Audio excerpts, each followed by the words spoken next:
오늘 최고위에서 그 겸손한 자세로 민심을 더 경청하겠다는 입장을 밝혔는데요. 그 이후에 이낙연 전 총리가 그 임미리 교수에 대한 그 고발치와 관련해서 국민들에게 미안하다 이런 얘기를 했습니다. 당내 인사로서는 임미리 교수 이 컬럼 관련되는 파장에 대해서 첫 공식 사과라고 좀 보면 될까요? 본인이 여기에다 이걸 밝혔죠. 중앙선대위원장 내정자로서라고 네. 하는 것들을 밝혔기 때문에 지금 방금 나온 또 뉴스에 따르면 임미리 교수도 이낙연 전 총리의 사과를 받아들이겠다. 이렇게 이제 당사자가 이렇게 이제 받아들이겠다고 했다면 일단은 요 논란은 그러니까 일단락이 되는 게 아닌가. 네. 일단 이렇게 봐도 될 것 같아요. 근데 여기서의 당사자는 사실은 고발자가 누굽니까? 이해찬 당대표예요. 이해찬 당대표 이름으로 고발을 했고 네. 그런데 정작 당사자인 이해찬 당대표는 누가 고발했는지 모르겠다. 그럼 이거 뭐 완전히 사문서 위조입니까? 공문서 위조입니까? 그런 상황이고 아직까지 사실 민주당에서는 그 당 지도부, 당대표를 포함한 진솔한 사과가 없었어요. 그 우리 한자 성어에 격화소양이라는 말이 있잖아요. 신발 신고 발을 긁는 거죠.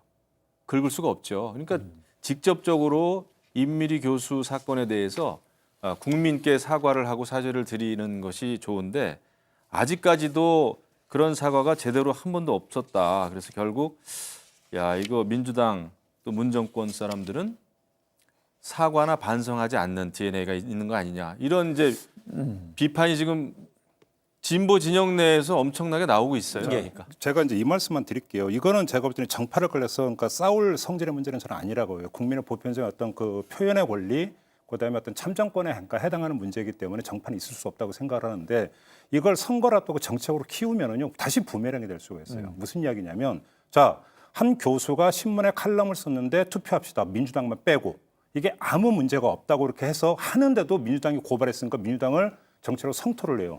그러면 자 투표합시다. 미래통합당만 빼고 투표합시다. 국민의당만 빼고 네. 그럼 칼럼이 그러니까 계속적으로 나오게 된다고 했을 때 결국은 이것은 어떻게 가겠느냐라는 거예요. 선거판 전체가. 네. 결국 이것은 진흙탕으로 갈 가능성이 있어요. 여기서는 이렇게까지 상황이 진행이 됐으면 여기서 일단락을 짓고 네. 가는 것이 정치 전반과 선거판 전체를 위해서 나을 수도 있다. 이건 정말 고언으로서 드리는 말씀입니다. 근데 이번 사건에 있어서 그러면 직접 이해 당사자 그러면 그 칼럼을 쓴 임미리 교수는 분명히 직접적 이해 당사자고요. 그다음에 또 그 이거를 실은 매체 그리고 또 고발 주체.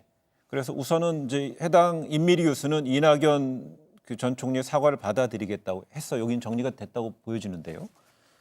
그렇지만 이제 해당 매체에 대한 부분은 아직 이제 확인이 안 되고 있고요. 그러니까 저런 걸 예. 마무리를 좀 하는 게 좋겠죠. 임미리 교수는 이제 이낙연 그 전 총리의 사과에 대해서는 받아들이겠다고 그랬어요. 이거 뭐 존중해야죠.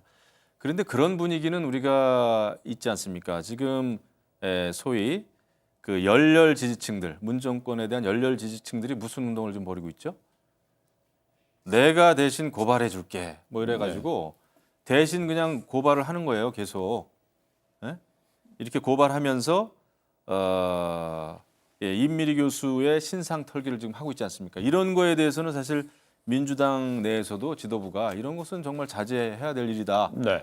이렇게 해야 될 거예요. 그런데 그 열렬 지지층 신경을 너무 쓰다 보니까 그런 거는 전혀 지금 움직임이 없지 않습니까? 네. 다시 하나만 좀 말씀을 드리면 그러니까 우리가 키우는 게 아니라 지금 그 지지층들이 열렬 지지층들이 임미리 교수 사태를 오히려 더 키우는 아니 거예요. 그러니까 이걸 봐야 된다는 거예요. 하나만 환기해드리면 이 칼럼을 게재한 경향신문을 상대로 언론중재위원회 산하 선거기사심의위원회에서 권고 결정이 내려졌어요. 왜냐하면 공정보도 의무 위반 네. 소지가 있다라고 했어요. 무슨 이야기냐면 여기서 하나의 어떤 참정권을 가진 어떤 그 주권자로서 표현을 하는 문제와는 달리 언론사가 특정 정당만 빼고 투표합시다라고 하는 내용의 칼럼을 실은 것은 공정성이 위배된다라고 하는 판단이 이미 내려졌어요. 그러면 사실은 민주당 입장에서는 그 경향신문을 향해서 그러면 투표합시다. 미래통합당만 빼고 라는 요지의 칼럼도 게재해달라고 요청을 하면 경향신문 게재를 해야 돼요.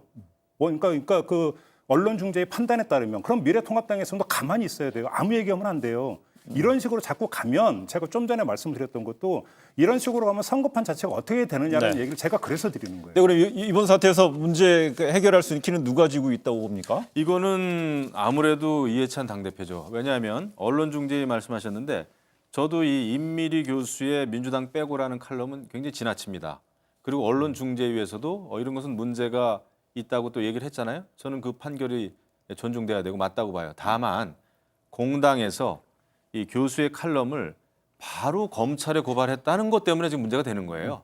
예. 그리고 이것은 임미리 교수가 썼든 다른 누가 썼든 표현의 자유일 수는 있으나 제가 봐도 그렇게 썩 좋은 사실 칼럼이라고 보진 않아요. 왜냐하면 선거를 앞두고 지나치면 안 되겠죠. 네. 그럼에도 불구하고 이 임미리 교수의 이 표현의 자유, 교수가 쓴 이걸 가지고 당대표의 이름을 걸어가지고 검찰에 고발하고 그다음에 거기에 대해서는 일말의 사과도 안 하고 이런 거에 이제 국민들이 짜증이 나는 거죠. 이런 거에 이제 뭐 진중권 교수나 무슨 예. 이런 분들이 이제 비판하는 게 그겁니다. 예. 왜냐하면 이렇게 민주당은 얘기 듣고 이렇게 또 민주가 있어야 되는데 민주가 없다는 거 아닙니까? 한 말씀만 보태면 왜 그러면 민주당 열혈 지지층이 그렇게 하느냐? 그럼 내가 고발할게라고 왜 나오냐면 똑같은 거예요. 지금 그 의원님도 이 칼럼 내용은 지나친 게 있다고 했잖아요. 누가 보더라도 민주당을 공격하는 선거 국면에서 누가 보더라도 민주당을 콕 집어서 비판하는 칼럼을 실었으면 그게 선거에 민주당한테만 일방적으로 불리한 칼럼이 될 수 있는데 왜 이걸 게재를 했는데에 대한 어떤 문제의식이거든요. 네.